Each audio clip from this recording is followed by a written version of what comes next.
It's time for business news with Richard Southern. Canada's inflation rate continues to fall, but grocery prices, Richard, remain stubbornly high. No, it's just something, Erica. It costs you an arm and a leg now to go to the grocery store. There is good news on this front, though. We did get the December inflation report from Stats Canada, and inflation is at its lowest since last February on a whole. So that's good news, right? The annual headline rate coming in at 6.3% in December. Stats Canada said the drop was mainly due to gasoline prices, which are 13% cheaper than they were a year ago. But yes, grocery prices increased by 11% year on year in December.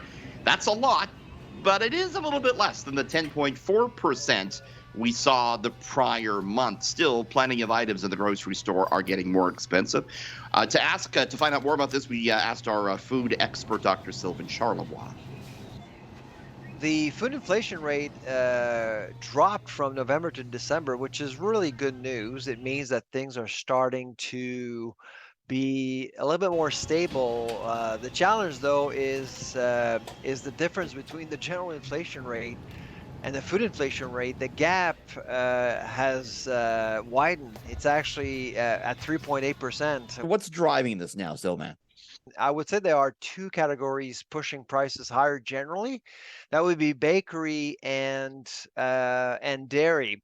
Now, the bakery story is about to fade away because of Ukraine. Commodity prices have gone down, so we're not expecting bakery prices to continue to rise. No pun.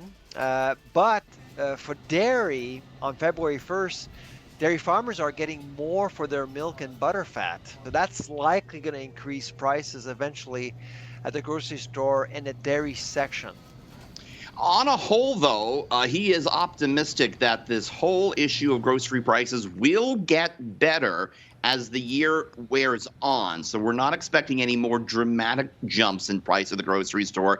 But still, fresh veggies, they are up another 13% year on year in December. Canola oil is going for $4 a liter. That's 3 times the price of gasoline. It's tough on many, Erica, and that's why we have reports now of theft at the grocery store going. Okay, could a 4-day work week become a reality? We've been chatting about this for quite some time, and now the results of a new experiment have been released, Richard. Ask the boss about this. Have you been able to get yourself a 4-day work week, No, Erica? That's a no-go here. Thought you had some pull. Maybe you'd help me out on that one, Erica. I asked our news director about this a while ago, and he said, well, you can have your 4-day work week. We'll have to pay you fewer ham sandwiches. Exactly. Because I get paid in ham sandwiches here, Right. Eric, and I need all of them that I can get. A big study, though, on this, the 4-day work week is in. It was a 6-month trial in which 33 companies with employees in 6 countries moved to a 4-day work week, 32 hours a week. You know what they found? Companies in the program reported increased revenue and improved employee health and well-being. This is in line with some other studies we've seen over the past few years. There is some pushback, though. A shorter week would mean employees' workload increasing for each of the 4 days, and that could cause some more stress. Some companies just couldn't do it. Banks, insurance companies, and organizations that have a 24-hour demand, like news stations, it would be hard for them to implement such things. But for everyone else, Erica, the results are kind of in and they're clear. Maybe we need this 4-day work week. Very interesting.